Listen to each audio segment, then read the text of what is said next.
Welcome to Police K9. I'm Greg Tawney. With me is Rich Hartman. Rich, what's going on? Back in the studio again. Today, I think we're going to jump right into some training stuff. We have a lot to talk about today. We got Bill Lewis coming on later to talk about some rebranding and some supervisor information. I know you promised some videos last week that we didn't get out because we ran long on time. And our goal is to have this be under an hour. And that's our goal. We're off to it. Yeah, and hey, for those of you that have been listening to Police K9 Radio from the start, it's been a couple years now. We are, I think, at 60, 61 episodes.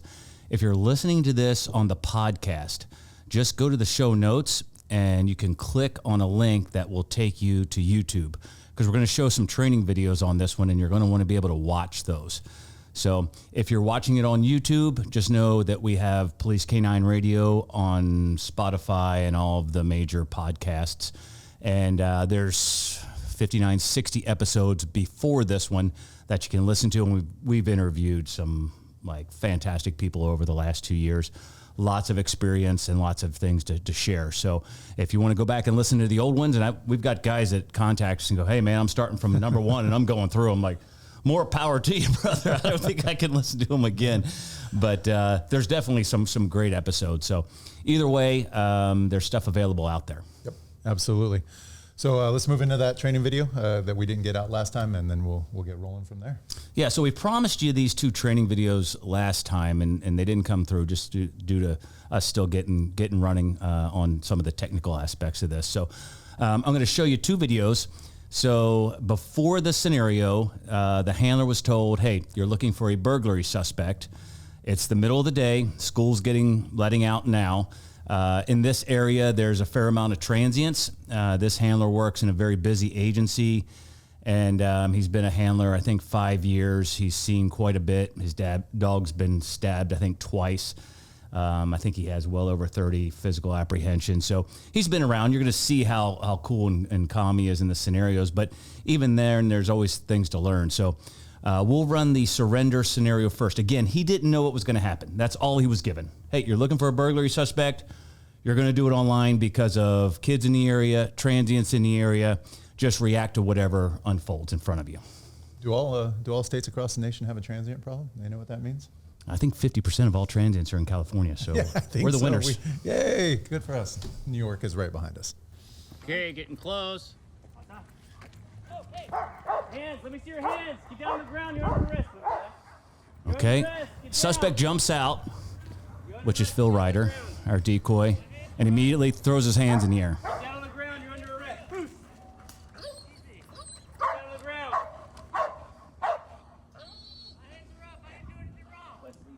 Handler gathers dog. I like the handler to get the dog back to him, so if there's a lot of yelling and screaming, you can have physical and positive control of the dog back where you're at. Verbally combative suspect who's showing his hands but not complying. Get down on the ground now, you're under arrest. I'm not getting on the ground, dude. Get down on the ground, you're under arrest. My hands are up. Get down on the ground, you're under arrest. I know that. So we're going to wait until we have more resources with more tools, and then we're going to react from there. Why don't you send your dog? Because he's compliant in the sense that his hands are clearly visible. It's a property crime at this point, so he hasn't taken any further movements, any weapons. He's verbally combative, not physically combative. I don't see a need to apprehend him at this point. We're going to wait for 40 millimeter, and then there's going to be a volley of 40 millimeter along with K9 if we do need to go to that point. We're going to wait for CNT to give him more commands and try to work with him since we have time. Let me see your hands. You're under arrest. My hands are right here. What are you talking about? Okay, I can do this all day. There's nothing you would do to send your dog here. No, not right now. No. You guys get paid hourly? Yeah.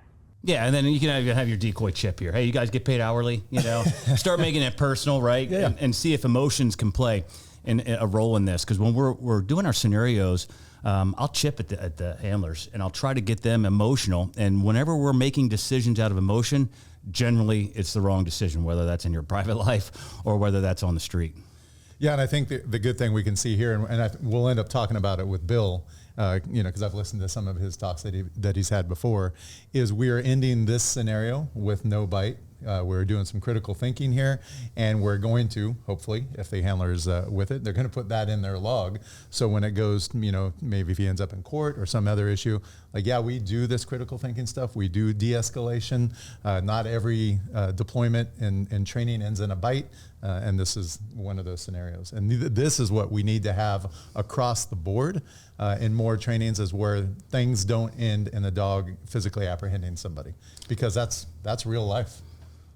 100%. And you can see it's like not only the dog is not our only tool, right? So the handler's already offering up other things. Well, I'd get a 40. We get some other things going on here. We're going to friggin' negotiate. We're not moving. As long as his hands I can see his hands, we're going to sit here and we're kind of going to play stalemate, try to de-escalate this, right? And that's what we would put in our training logs. When I worked the street there and I had a suspect, and say we found him and there was going to be a surrender involved, I just was glued on his hands. And there's two things that can make this into a deployment for me. Number one, the hands start going down near the waistband, either slowly or quickly. Or number two, the suspect takes off running, right? Those two things will elicit a potential dog deployment. Something to think about. If I have cover and concealment and his hands go down near his waistband, I don't know. Is that a good dog deployment right there? I mean, obviously, legally, yes. But now, do we want to add the dog into a potentially lethal situation if we have cover and concealment? If we're in the open, by all means, and that was the topic the last couple episodes, I dropped my line so that the dog can be kind of that force multiplier. He's got to attract the dog. But if I'm already behind cover, maybe not. And this changes with every agency, right? Like, we know we have some agencies where the handler is the only guy on this call. And then we've watched some trainings with Gooseby, with LAPD, where the handler is one of 20 guys on the call. So maybe in that situation, that guy takes the dog and goes back to the car, and he's now out of the call altogether. And then you have, Scott up in Sierra County, and sure, he's doing one-man show. Everything. Absolutely. Yeah. So it depends on your agency, depends on how big it is, what other resources you have available. And that's what makes this tough, right? Because what one answer is for one agency is not going to be the same for the other. Okay, we're going to do the next scenario. And the next scenario is we're going to change it up in the ending, and you'll see what comes up here. What the suspect is going to do is different in this one, and obviously the officer has to respond differently. So suspect jumps out with a gun. Handler dropped the line. Dog went on the bite. Verbally outed him, called the dog back to him.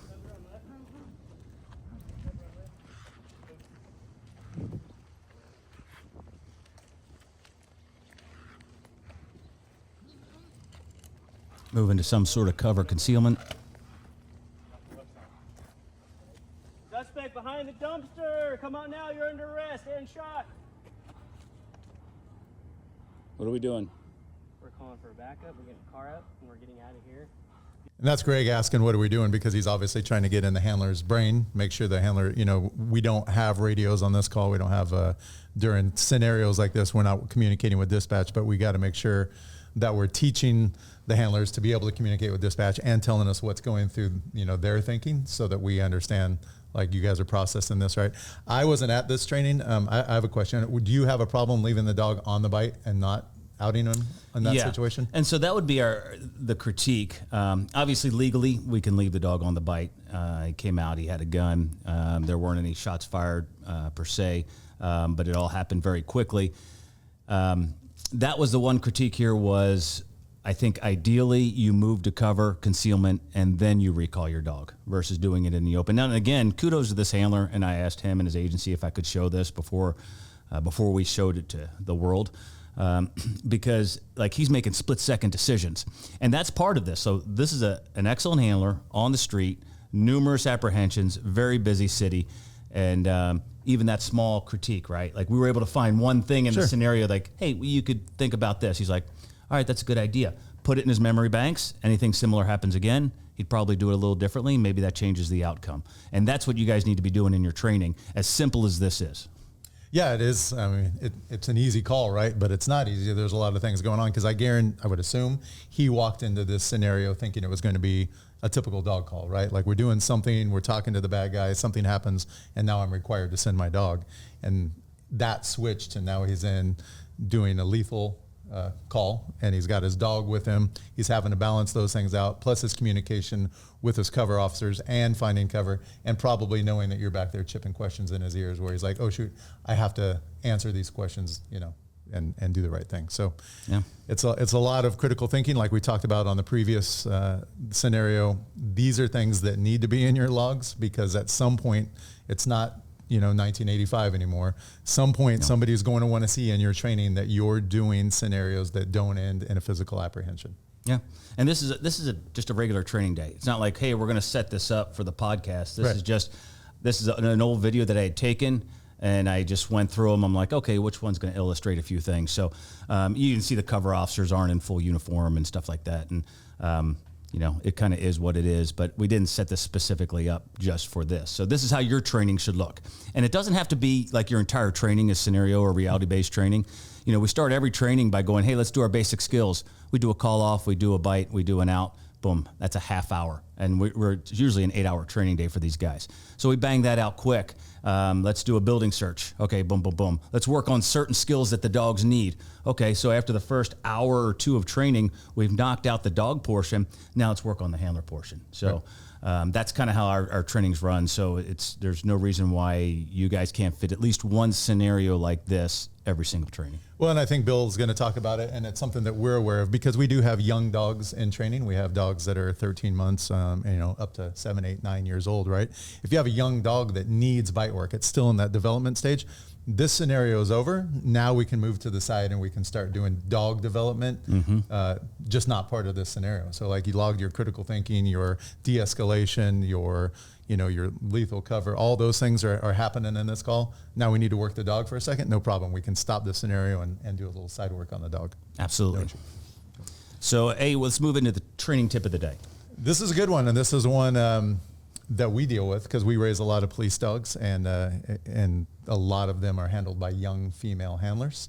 A lot of I would say the majority of handlers out there are male handlers, and a lot of them live with female family members, girlfriends. And then on the flip side, there's female handlers out there that have a certain relationship with their dog, and we're going to talk about how that might affect the dog if the female is now the suspect. Yeah, so we ran a scenario with a muzzle, and that's key because I can put a female in a bite suit and the dog comes out and he sees the bite suit. He's not even cognizant of anything else. It's just kind of cheating. You think you're going to get an artificial response. But so we put a female in a chair, female decoy in a chair, and we start doing a building search. We clear a couple rooms, and then the dog goes in the room by himself, and there's a female just sitting in the chair, and she's like, hey, get out of here, real calm. And we had some dogs that have street bites, and legit, these are nice dogs, and they're doing what they've already bit passive suspect on the street. They've had runaways. They've seen different pictures, and they've had no issues with engagement. And they run in and they respect her, for whatever reason, And if you think about it, it's like all good stuff comes from a lot of times wives at home, where it's like they lovey-dove them, or they go out and they feed them, they take care of them maybe when you're not there. But they have this relationship with the dog, and it kind of can carry over. Some of our dogs, no issues, just freaking nuked her in the chair, right? But we had others that, okay, and then the handler would come in and go, bite, bite, bite, and the dog's just running around her like she's a cover officer, confused of who do I bite? They're looking back at us as cover behind him, and it's like, okay, time out. We're going to have to break this down, and we're going to have to train it. So, if you haven't run it, it's something you want to run. I mean, we had an issue with one of our dogs that, again, a very nice street dog, and he sends the dog underneath the house, and there's a female suspect under there, and she's just lovey-doveying him, like, hey, baby, like this, and petting all over him, and he comes out, and the handler's like, what the hell? I've never seen that in this dog. So you might be surprised. Run it. It's kind of fun. Make sure you prep your female decoy. Hopefully it's somebody that's been coming out and catching and stuff like that. And if not, that's one way to start learning how to decoy is, with some of these dogs in the muzzle. Well, and it could just be a plain old classical conditioning. Like every time the dog went to do bite work, some guy said, hey, or, made the note. It was always a male from the time the dog was, 8 weeks old that was doing some type of agitation with the dog, and the dog's like never seen a female, heard a female voice, smelled a female. When it came time to do decoy work, it just may just be confusing to the dog. So if you have a chance to jump in there in the early development of the dog, make sure that there's a female that you can throw in a suit and have her yelling things at the dog so the dog doesn't discriminate. That's a good point, Rich. So I want to break that down real quick. So there's two parts to that. One is a person sitting calmly in a chair when they go into the room, not hiding, not running, which is the picture that they're usually seeing. And if you've desensitized your dog to cover and SWAT, sometimes that can become a little bit problematic, right? Because that's the picture they're looking for. So the dogs that had issues, we removed them from that environment.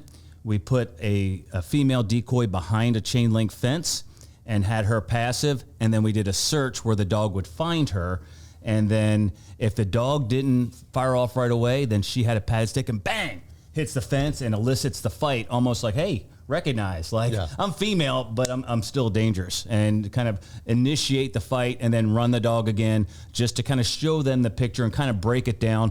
And then once we have the dog firing on a female, then we'll go ahead and maybe we'll make it more of a training scenario. So there's times when you're testing, and that's a prime example of a test. And we wanted to run the dogs to see where we're at, get a flat line. And then there's times where once your testing reveals the results, then the dogs that need the work, we need to move into training mode. We just don't keep running that one over and over again. Make sense? Absolutely. I think that's good topic. And it's hard to find, sometimes it's hard to find a decoy at all. So being selective on what gender your decoy is sometimes difficult. But it's pretty cool to have a female handler or female decoy out there that wants to throw down with your dog, because now you're opening your dog's vision as to what's potentially a bad guy, and that's super helpful. 100%. A couple feedbacks from last episode. Number one, we had talked about, and you saw it in the video, where we have the long line and we're drawing our gun, and just to make sure, we want to tap into this to make sure you guys aren't out there having your long line in your hand and having your gun out when you're searching. I understand staffing is sometimes a little bit scarce, but if you're going to search online, you need lethal cover. You should never find yourself, and it's different, like, hey, I'm going to come to a corner, I'm posting my dog up, and I have my long line in my hand, and then I go back and I holster my gun. That can happen occasionally. Not a big deal. But routinely, you should not be walking along like this with your dog, right, on a track, and your gun in this hand, because we did have one of our guys reach out to us, and he said, "Hey, I know of a handler in another agency that actually he was searching like this, and the dog yanked him, and he accidentally shot a round off, and it hit his cover in the head." Crazy.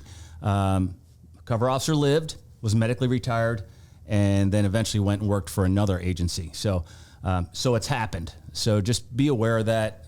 That's just not a good practice to try to do both of these things at the same time. I think a lot of people, handlers, are a little optimistic about how well they can shoot with a dog on the leash. And we were talking about it, and I've never done this, but I'm thinking like, hey, you go to the range and you have your dog on a line and you have your buddy behind you, just start launching tennis balls towards the target and see how well you stay on target.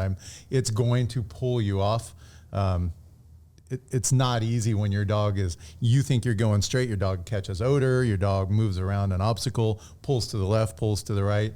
Like, you are no longer the stable platform that you need to be when you're shooting. Yep. Yep. And then two other points we got from, two other responses we got from our last podcast. There are a couple agencies in Arizona that their dogs wear ballistic vests routinely. And Arizona's like one of the hottest places on freaking earth. So if they can do it, then obviously heat is not an issue. One of the agencies, Tucson, mentioned that they do it specifically whenever they're searching. I don't want to screw this up, but basically when it's a kind of a high risk search. And then there was another agency near Phoenix that said that they almost all wear the vests all the time. So the technology's there. With whatever vest you're going to look into, they're light enough, because back in the day they were just these big bulky things. Pounds, yeah, it wasn't reasonable. So hey, that's, you may hear that like, hey, dogs can't wear them all the time, and that was right 10, 15 years ago. Yeah. Quote of the day. Oh man, this is a good one too. This is and you're gonna have to read this one. Are you taking credit for this one? I think I made this up the other day. Did you? No, my wife found it on the internet. But it applies to what we're going to talk about. And so here it is. You ready? I'm ready. Laying some knowledge. In any moment of decision, the best thing you can do is the right thing. The next best thing is the wrong thing. And the worst thing you can do is nothing. Yeah, and we're going to talk about that with Bill Lewis, obviously, and you know how canine units across the nation are being affected by themselves, by other canine units that are doing the wrong thing. We'll talk about that as police work in general, right? Like we can't just pin it on canine units. Police work in general is under a microscope right now. Yes. There's no way to deny that. There's no way to deny that there's people out there trying to punch holes in our profession. We know as a whole, we're doing good things in law enforcement. We're protecting people that need to be protected. We're putting bad guys in jail. We're creating a safer world. But upon occasion, one outlier will do something that the whole world gets to watch, and it makes us look bad as a profession. 100%. Here's the thing, and I'll refer to Derek Chauvin, right? He keeps his knee on the suspect's back towards his neck.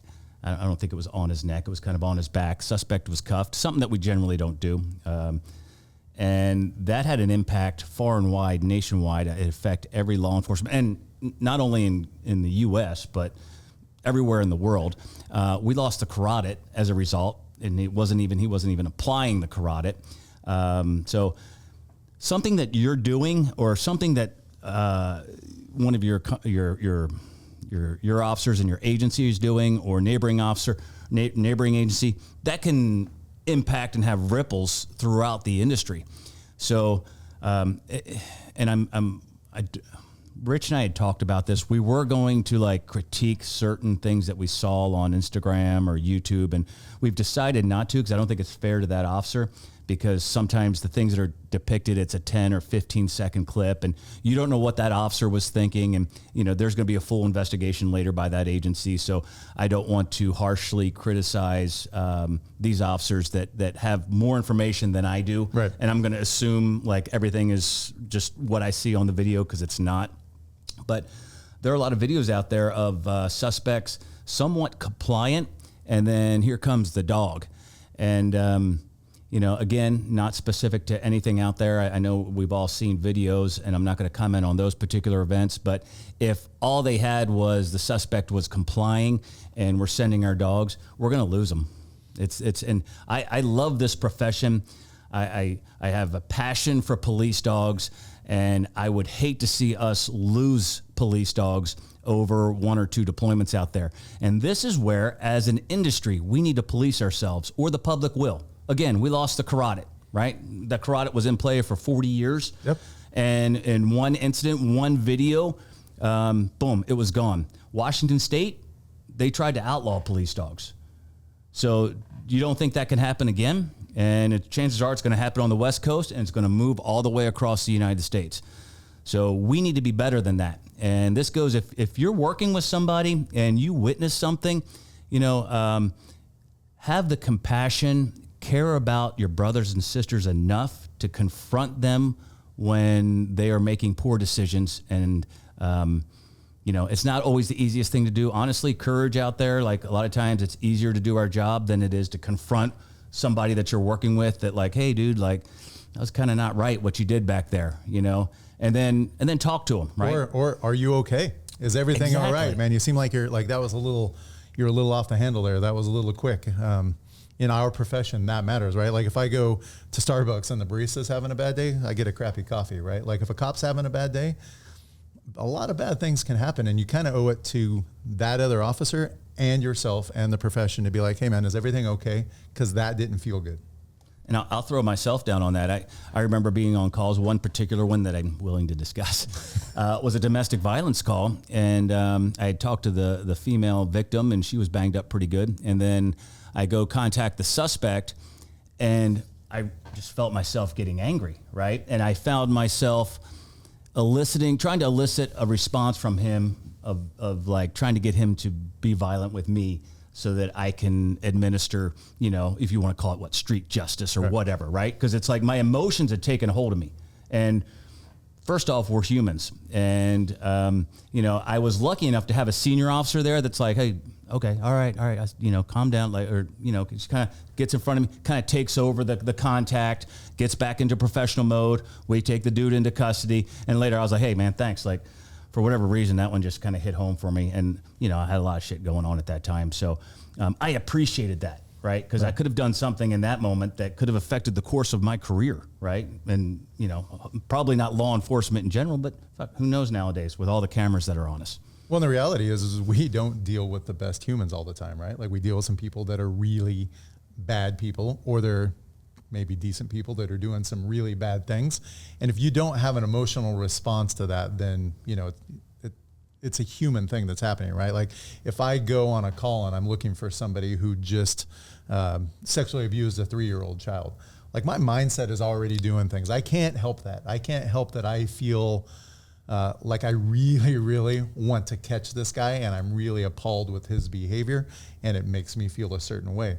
We have to be able to put those things in check. That guy comes out of the bushes, right? I'm dealing with that pedophile. He pops out of the bushes, hands are up. As much as I want to kick his ass, and I have a fondness for violence. I do jiu-jitsu because I like to put hands on people all the time. It's enjoyable. I get choked. I choke. We do all those things that are violent in nature.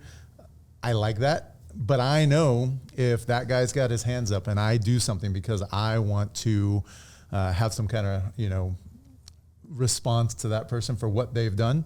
And now assuming that everywhere in the country, there's at least somebody's phone camera that's on me, if not my body cam, the car cam, all those things.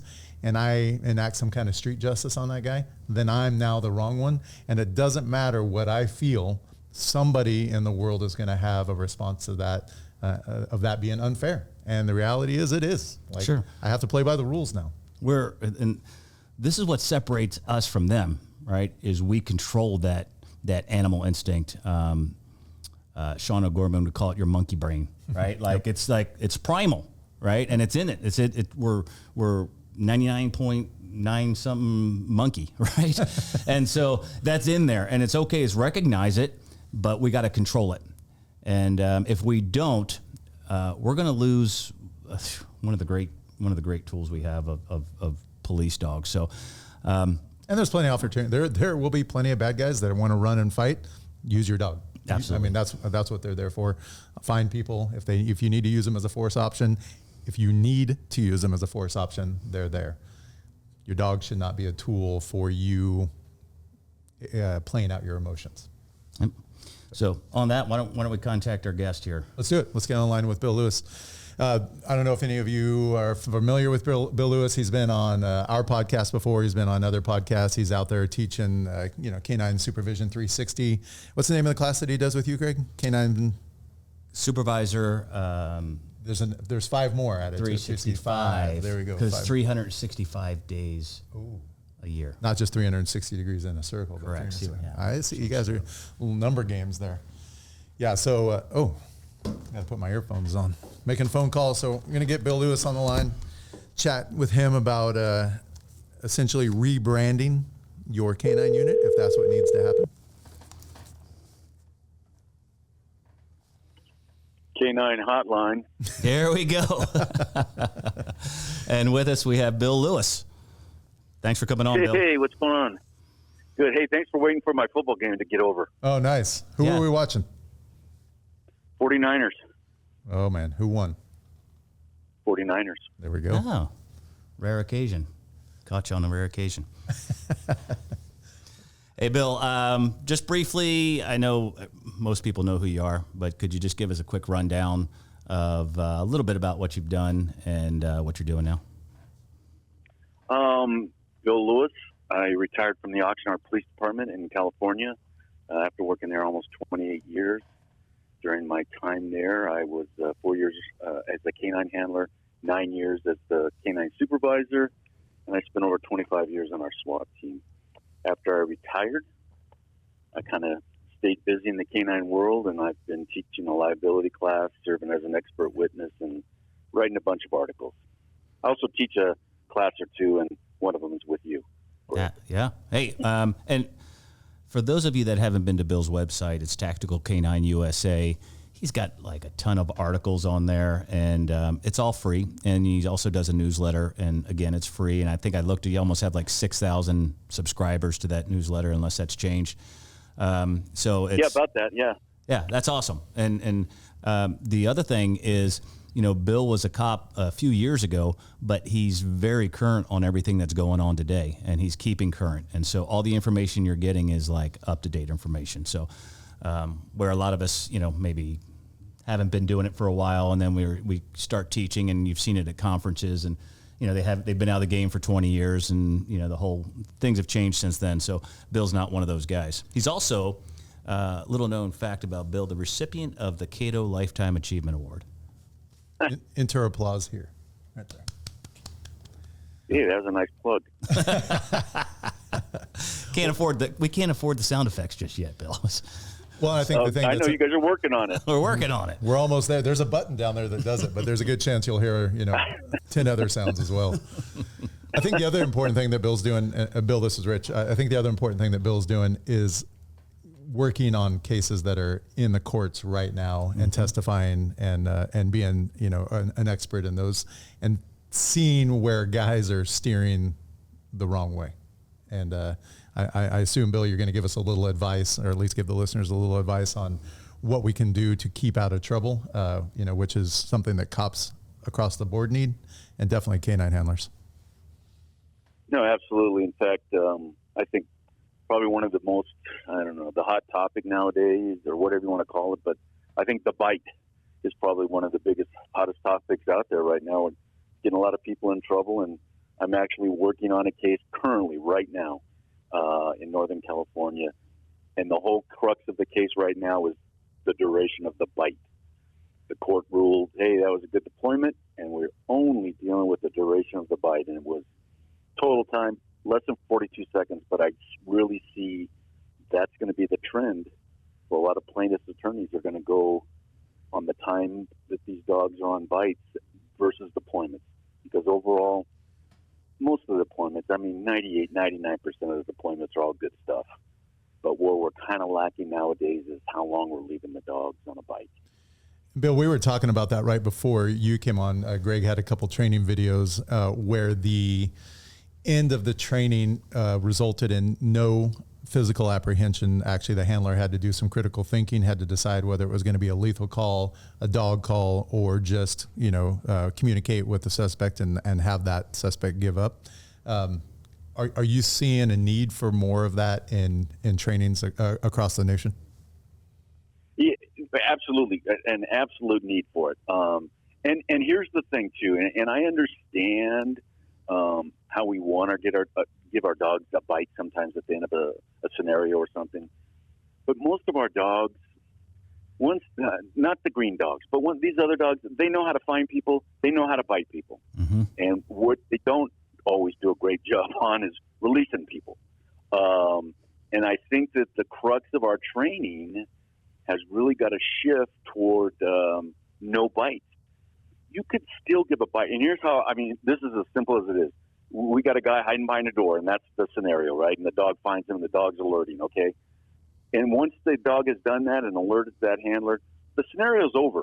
And in our training documentation, we're going to put successful, And then if we want to have to give the dog a bite because it's necessary, we could do so. But it's off the record in a way. It's not a scenario ending with a bite. And I really think that we've really got to shift that focus now, and we just got to quit putting bites into all of our scenarios and all of our finds. Bill, based on the experience that you're having with time on the bite, can you give a relatively blanket answer to when is the right time to take the dog off a bite on a physical apprehension? It's funny you should ask that. Because I have a model policy that, and I'm going to read it to you because I got it sitting right here in front of me. Perfect. I think a handler should remove his or her dog from a bite on a suspect as quickly as possible once the suspect is secured or under control and it's safe to do so. Mm-hmm. Yeah, and that's exactly what we're training our handlers, that there's 2 points, right? When it's safe to do so and upon surrender.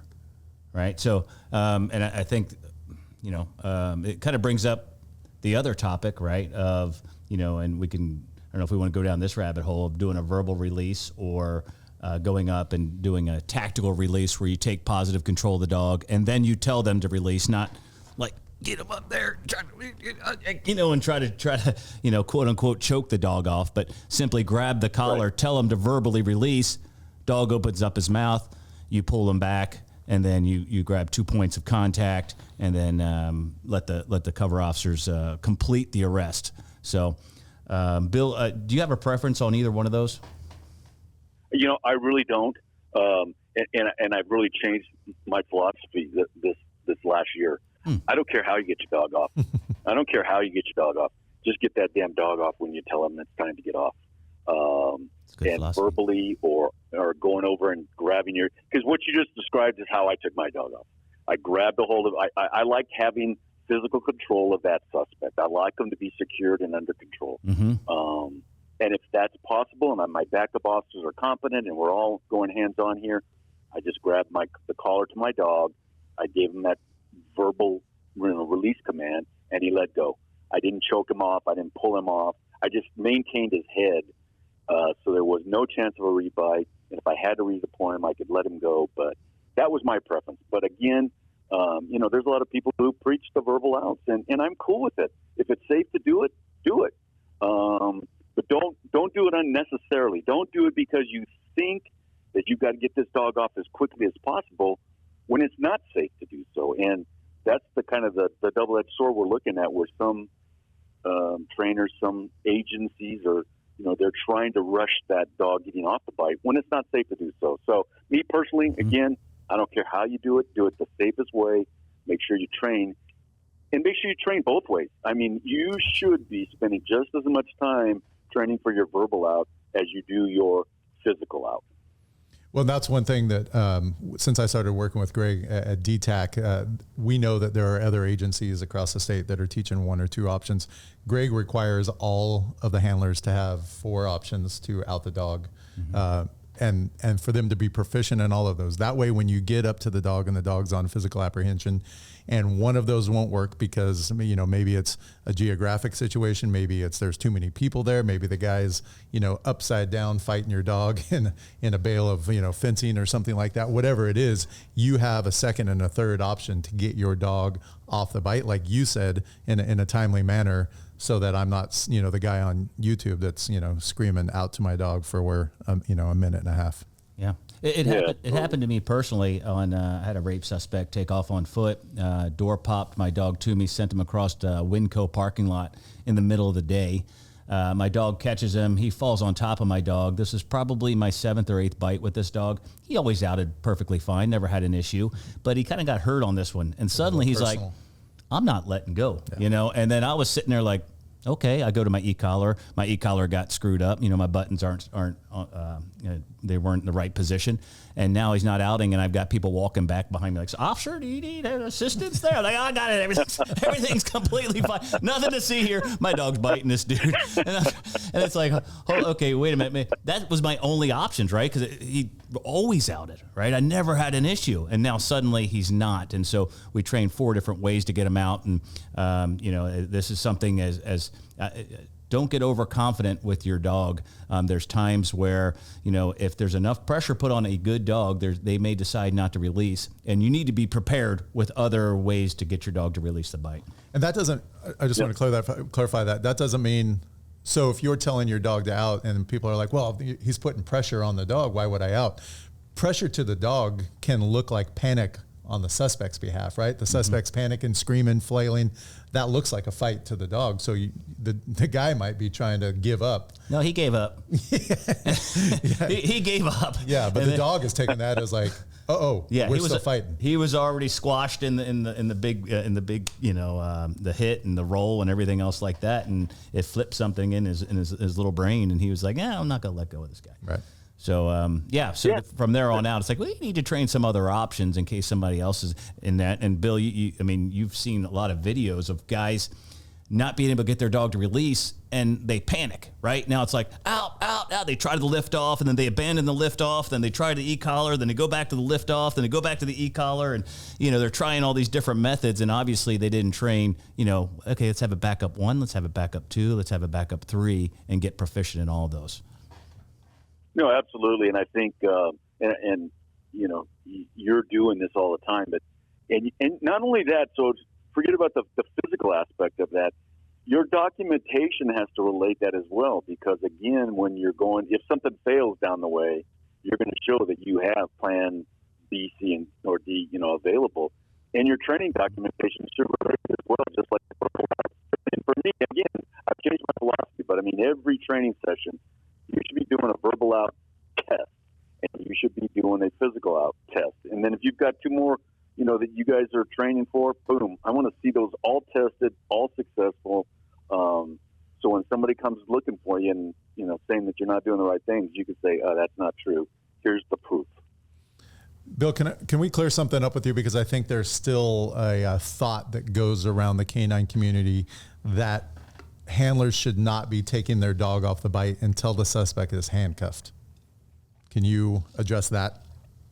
I can. And handcuffing really isn't a requirement. There's a couple of cases out there that dealt with them, where the suspect was supposed to be secured and handcuffed. But the courts really, and again, when I came up with this, what I like to call my model policy, after looking at all these cases, looking at all the recent cases, it's secured and under control. It's not really a requirement to be handcuffed, and handlers should not have that mindset as well. Being handcuffed is not a condition of getting your dog off a bite, but having somebody under control or secured is. And so if that's achieved by handcuffing, so be it.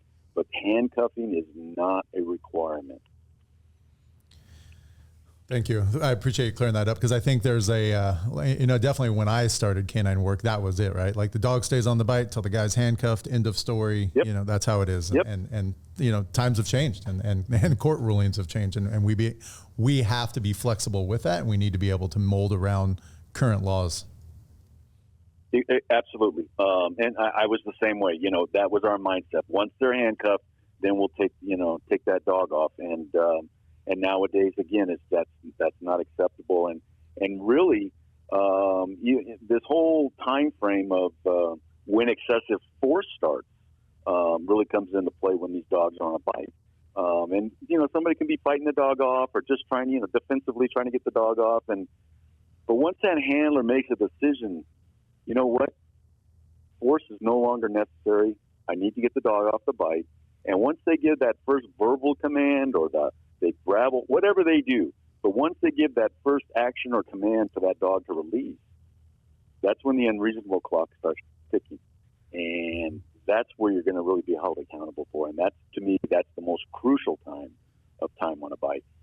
And I think that's why it's so important to Greg that, that we teach all the handlers several ways to out the dog, because you can have that dog that's amazing. Everything's good. He always verbal outs. He's clean as can be. And then today ain't his day, and then you better have an option number 2 and an option number 3.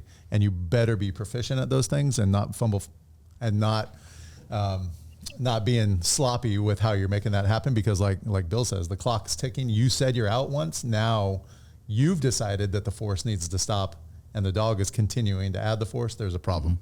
Mm-hmm.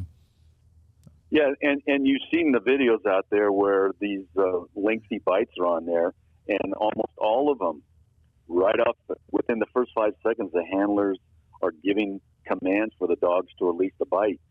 And then it just keeps on going, and so that's the excessive force that they're going to have a hard time explaining away. Bill, you also talk about in the newsletter, and you've talked to Greg about it, rebranding your unit. And I know in a time where people talk about branding and social media and all that, can you explain what you mean and what you're thinking when you're talking about rebranding a unit to, so it's in a better light? Yeah, I don't know, rebranding or redefining or just making it clear to people what is the purpose of your canine unit. And the last two, my last 2 liability classes, I've asked people this: what is the purpose of your canine unit? And a lot of us, for the most part, could probably, tell us what it is. But is it consistent with what your policy says the purpose of your canine unit is? And so one of the things that I think is really important, and this again kind of goes back into the bite aspect of things, because that's really where overall across this country, the bites is what gets us in trouble. But the purpose of your canine unit, or what is it? And it's pretty much almost all agents. The purpose is Bill, we're going to interrupt you. Can we go over that again? Your phone broke up a little bit, and I think that's an important part for the listeners to get. Can you tell us again on what the purpose, what you're seeing as the purpose across the board is for having a canine? Well, again, looking at most of the policies that are across this country, the primary purpose of these dogs is to locate individuals in contraband. Hey there, it's us again. This is my brother Peter, Mom and Dad, and I'm Dasha. Today, we're going to be showing our friends Andrew and Lisa the basics of the internet, and we thought you might want to come along. We're having some technical difficulties with Bill. We're going to try and give a call back to him here in a second and see if we can get a better connection with him. How's your connection looking on your end, Bill? Well, I'm going to pick up another phone right now because I thought maybe that might happen. Bill, I think we're going to have to finish without you. The service is really bad, and we're only catching about a third of your words.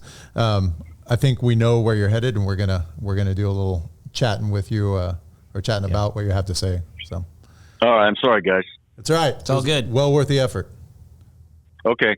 All right, brother. Hey, quick shout out, Canine Liability 360. You guys look up that class at Tactical Canine USA on the website, Canine Supervision 365. We're only doing a couple of those a year. We've already filled up the one coming up with, I think, 40 people. So if you want to host it, reach out to Bill, either one of those. So they're great classes. As a matter of fact, in my basic handler classes, I always recommend go to that Canine Liability 360 within the first year of a brand new handler. It's great information, and it's a 16-hour course on that, right, Bill? Is it 2 days or 3 days? It's 2 days. Yeah. It's 2 days for the 360. Yeah, so a ton of information. So, Bill, we really appreciate guys. your time. Guys, if you're out there, guys and gals, if you're out there, try and get a hold of that newsletter. Go to Bill's website, get some more information. Keep your unit around. Keep this tool around. It's important to us all. absolutely. Thanks, Bill. All right, guys. Bye. So let's talk a couple things right here. Number one, if you and what he was saying, make some little bit of changes to your policy, Right. making it the primary objective is to locate people and things. That's not your only objective. And then number two, it's a use of force, and we've always talked about that, right? Locating tool first, and then is it the right use of force second? And that's kind of always in your mind, right? Is it once you do locate, it might not be the right tool at that point. And you saw that in our scenario, right? He pulled back. He's like, I might get we might get a 40 millimeter or a less lethal or this or that, and de-escalate and talk and stuff like that. So once you locate, then is it the right tool? So I think that's important. And we were talking earlier, Rich. I think. You said we don't market ourselves very well. So those of you that are running around with and I'm going to offend some people here, but it is what it is, guys. So be it. If you're running around with the fangs, on the shirt and, blood's dripping off and it's like The Punisher skull, that's a big one. fuck around and find out, and you got a big dog on the back. I used to, and I was there early on, in my early 20s, and it was like, door pops, bullshit stops, and then this big German Shepherd was on it. But the problem is what are we creating? What image are we creating? And administrators see this stuff, right? Sure. The public sees this stuff. And it's not doing us any favors, I think, long-term for the longevity of the programs. No, and it's not even a good reflection. It's a lie, right? Like most of what we do is not biting people. We don't have dogs that come out, in every shift, go find somebody and bite them. That's not happening. Like most of the time, your dog's coming out of the car, it barks a few times, and the bad guy's like, oh shit, I don't feel like dealing with a dog. I'm going to give up now. And rarely do we see agencies and units putting that press release out. Mm-hmm. That's the press release that matters. Your dog physically apprehending a guy a couple times a year is not what matters. It's what matters to you. You're like, okay, I can trust my partner. He's out there doing what I need him to do. But your dog as a de-escalation tool in 2022, 2023 coming up is what the community wants to see. And it's what you need to celebrate, because it's what is really happening. Your dog's coming out of the car and people are deciding, you know what? I don't want to screw around with the dog. I'm willing to fight you cops. I'm willing to the baton, the taser. I'm willing to deal with all that. But people have an innate fear of a dog. So let's use that, and then let's celebrate the fact that I brought my dog out of the car. He barked. Dude gave up. Yeah. Everybody went home safe because of the dog's presence, because there's no better de-escalation tool in a toolbox than a dog that looks like he can do business. Yeah, 100%. The reality is the dog is a de-escalation tool, but we are not marketing that to anyone, right? So think about how many times Rich said, you pull up, dog barks, guy gives up. You make an announcement of the dog at the door, dog barks, guy gives up. Guess what? Officers are going home safe. Suspect is going into custody with minimal force used against him, right, or her. And it's a win-win all the way around. But we don't share that. We don't share that on social media mostly. And this is what we need to be doing. We need to put a little post out, and you guys need to be getting on your agency's Facebook and, hey, this is what happened. Suspect taken into custody safely, da-da-da-da.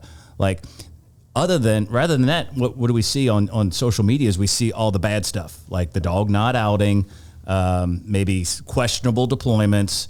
And of course, the when you're getting sued, the plaintiff's attorney that's coming after you is like painting police dogs to no end as like these terrible tools, and everybody's getting bit. And it's not a realistic depiction of what's going on. There's a group called the Marshall Project out there. Look them up. They don't like police dogs. And we've got issues with some of these news organizations in the Bay Area here that they're just trying to paint them like as these terrible biting machines. And if we aren't our best advocate, and we aren't out there actively marketing ourselves, and that's basically what it is, like giving people a realistic depiction of what's going on out there.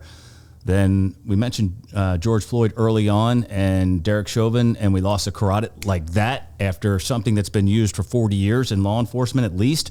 You don't think police dogs can be taken from us? That's the thing is I remember two specific times in my career using the carotid because I felt like I was about ready to run out of all options. And the only thing I had left is I'm going to put this guy out so I can not have to kill him. Right. And that happened. I was able to apply the carotid. He passed out for about 5 seconds. We were able to get him handcuffed. He woke up pissed off, but now he was handcuffed. And I wasn't put in a position where I had to shoot that person. Right. Same thing with dogs. Dogs are saving us from having to raise the level of force on people. Dog comes out, dog barks, bad guy gives up. That's huge. That's a big deal in 2022 when everybody is looking at cops to settle things down.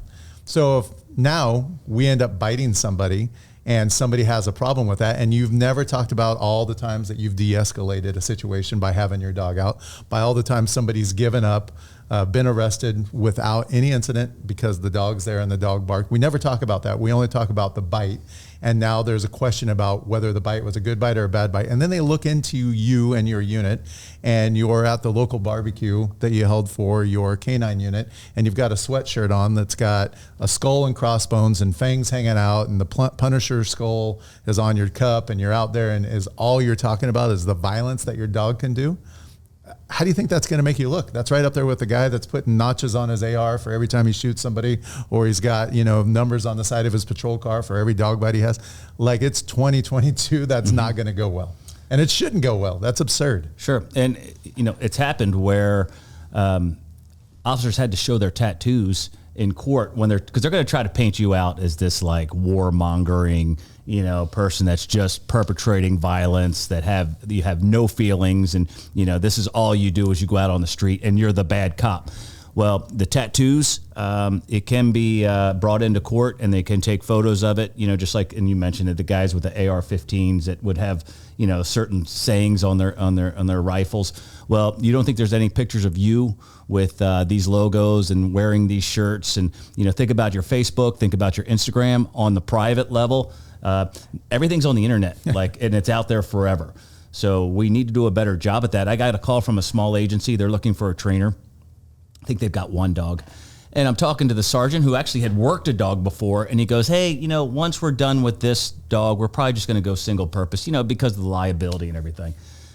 And I was like, well, liability. And I go into this little 2-minute rant, right? Well, dogs are a de-escalation, right? It's the dog barks. We take people into custody. We've had dogs save handlers' lives. And I guarantee dogs have saved suspects' lives where the dog goes on the bike, Suspect had a gun. We get up there, we get him to, we find the gun. He wasn't able to bring the gun out, or he throws the gun, or he drops the gun when the dog bites him. Like, they are a de-escalation. But along the way, we're not communicating that to the admin either. Like, the only time, and that should be communicated to the city council, because as far as he was concerned, the city was like, oh, we're done with dogs because of the liability.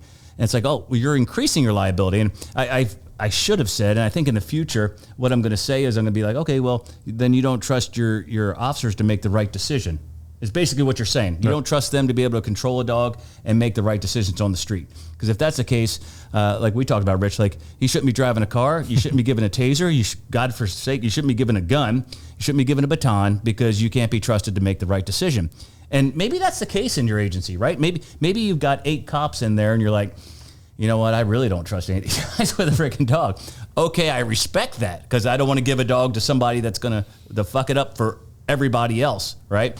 So if that's the case, then that's the case. But in majority of cases, that's not the case. And if you've hired these guys and they're out there doing the job, then why don't you give them something? Give them a tool that's going to make their job safer, right? But it all starts with us as handlers. We've got to communicate that to our administrations and really talk about the de-escalation that these dogs provide. And they're not just this big furry liability thing that we have in the back of our cars. So it's on us at the end of the day. Yeah, and people love dogs. I mean, we know, we've been in the business long enough. People love dogs. So all you have to do is tell the world what the dogs are really doing, that they're out there locating people, they're de-escalating, and people are going to support you all day long. Be the change. I just made that up. You made that up 2 weeks in a row now. I made it up 2 weeks in a row. That brings us to the end of our hour. Covered a lot again today, and it was really important for us to talk about how you guys should be marketing your units, because what's being seen out there is not what we're really doing. And we think it's important for you guys to be able to keep your dogs, keep this industry going, make people safer, make cops safer, even making the suspects safer, and having a dog will do that. Yeah, and have that difficult conversation, and make sure if somebody's out there having some tough times, and somebody seems a little bit more emotional, or they're making decisions out of their character on the street, have that tough conversation with them. You know, that's part of being a good partner and caring for the people that you work with. In the meantime, train hard, be safe.